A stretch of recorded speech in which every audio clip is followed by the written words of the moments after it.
Natapos ang bakbakang Magnus Carlsen and Praggnanandhaa sa kanilang Armageddon fight, round number 8. Yan po ang ating tututukan at pag-aaralan ngayon. At sa end part po, papakita ko sa inyo ang standing.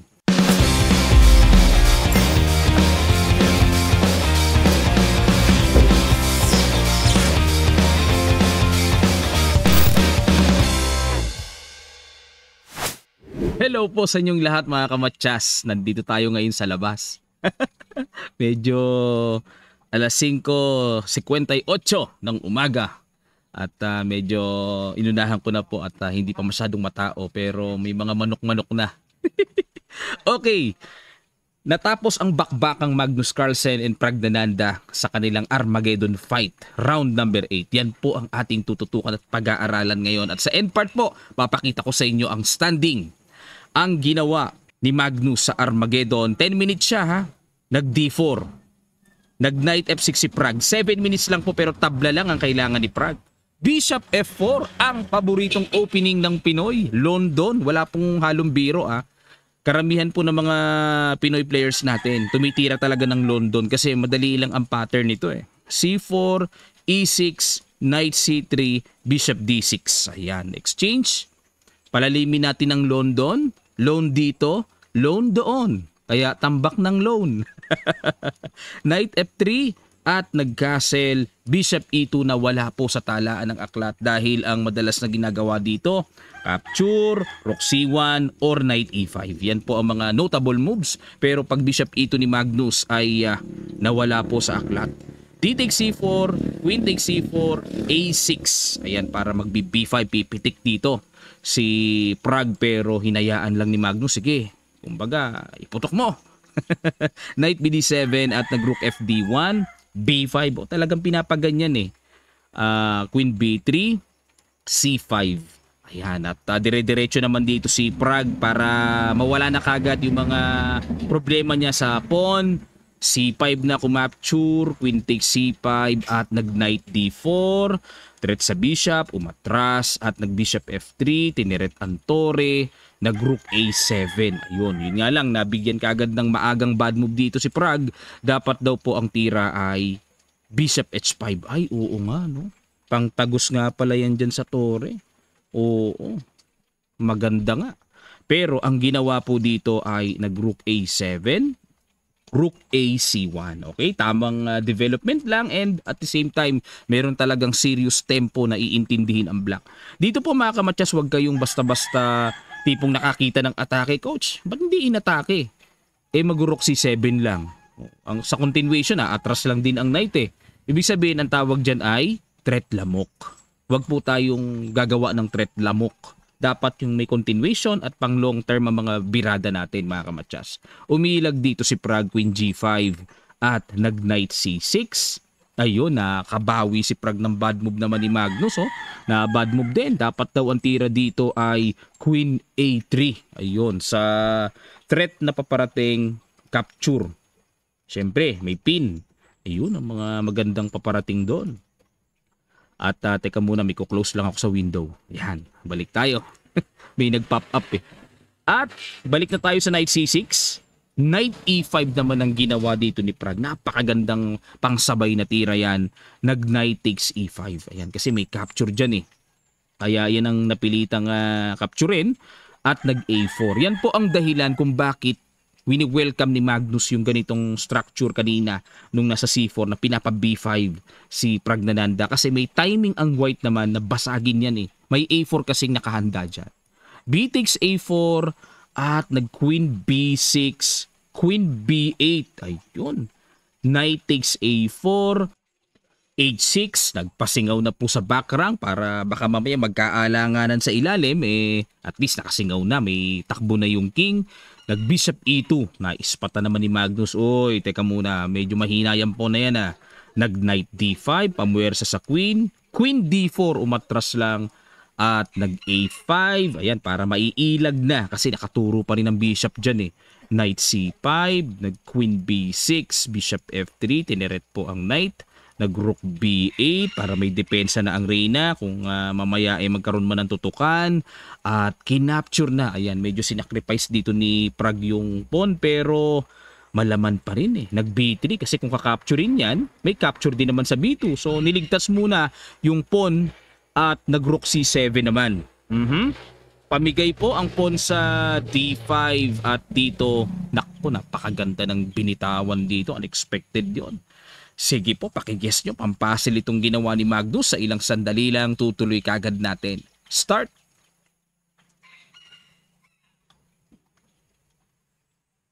Ay, kaganda nito. Maraming salamat po, congrats. May knight E6, brilliant move. Threatening, matchas. Hindi pwedeng baliwalain basta-basta ang knight na yan.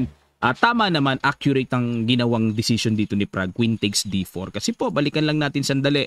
Kung kakapture naman ang knight, bitin ang tore. Okay, kung kakapture naman ang tore, may matchas na kagad immediately. Kaya, no choice talaga si Prag, kundi capturein muna ang queen, knight takes D4, nag-rook BC8, at nag-rook A1. Ayun, target talaga ni Magnus ang mahinang pawn na yan at bumitaw ng bishop C2, counter-attack. Yun nga lang, hindi nagustuhan po ng ating computer engine. Dapat daw ang tira ay simpleng rook A8, depensahan lang ang pawn.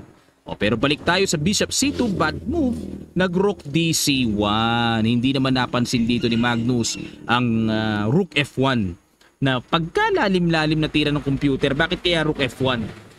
'Di ba? Parang ang hirap magawa ng human 'yan. Syempre doon tayo sa may kagat-kagad, may epekto agad eh.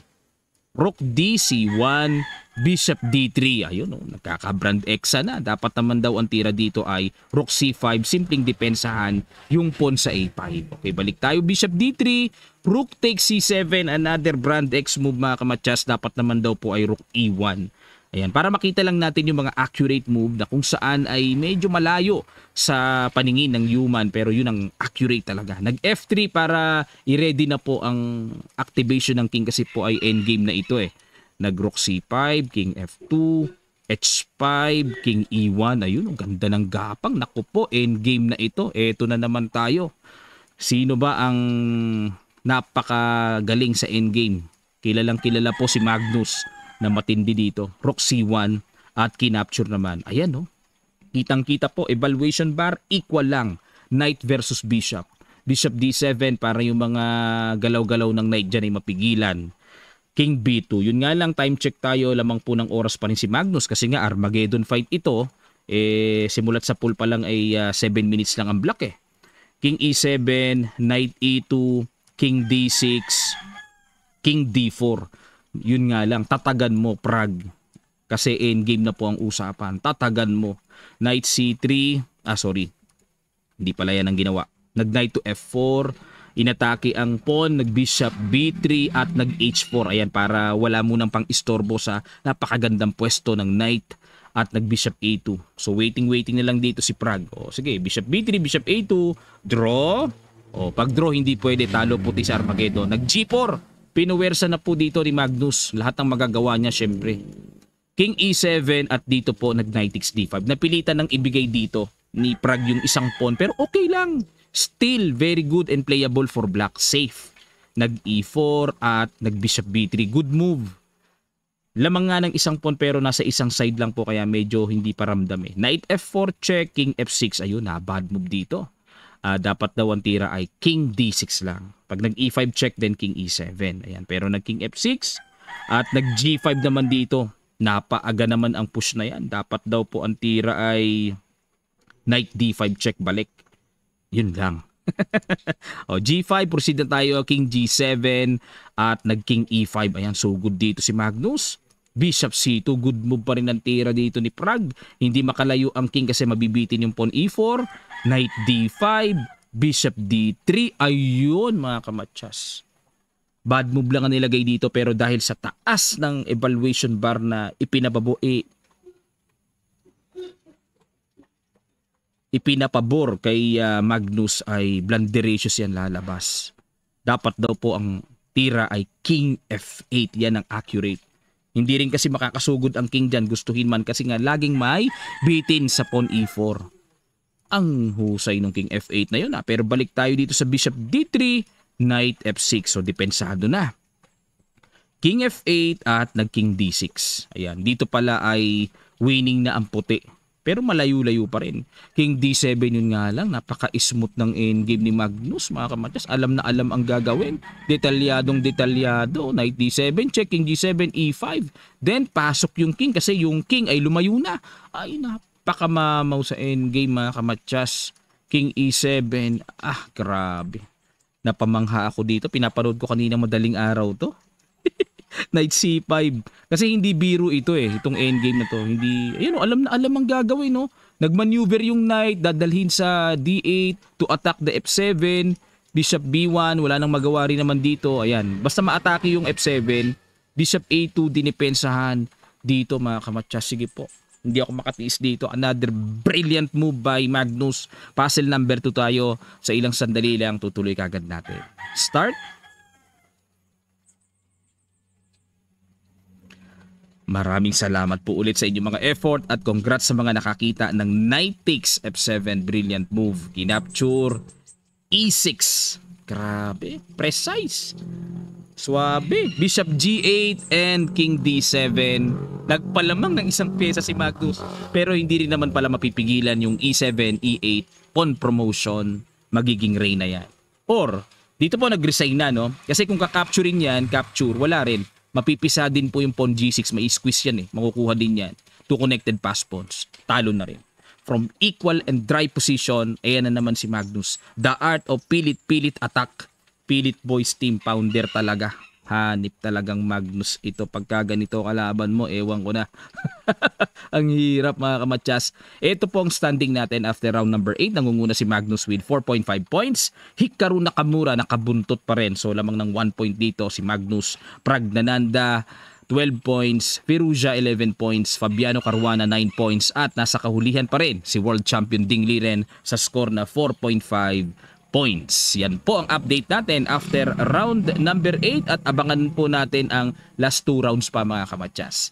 Ayan, at kita nyo ba yung background ko? Ayan, nasa labas ako. Nilatag ko lang ang table. Nagmamadali kami ni Quing Kwang Kwong na i-set up para po makapaghatid sa inyo ng update. Maaga po kaming lalakad uli ngayon. So nandito pa rin po kami sa probinsya at bukas, ayan, God willing ay pauwi na po kami. Maraming salamat po, mga kamatyas, sa inyong matigang panonood at huwag niyo pong kalimutang mag-follow sa ating Facebook page, Kamatyas, and subscribe sa ating YouTube channel. I am Roderick Nava. Maraming salamat. Magkita-kita pa tayo sa mga susunod pang chess updates.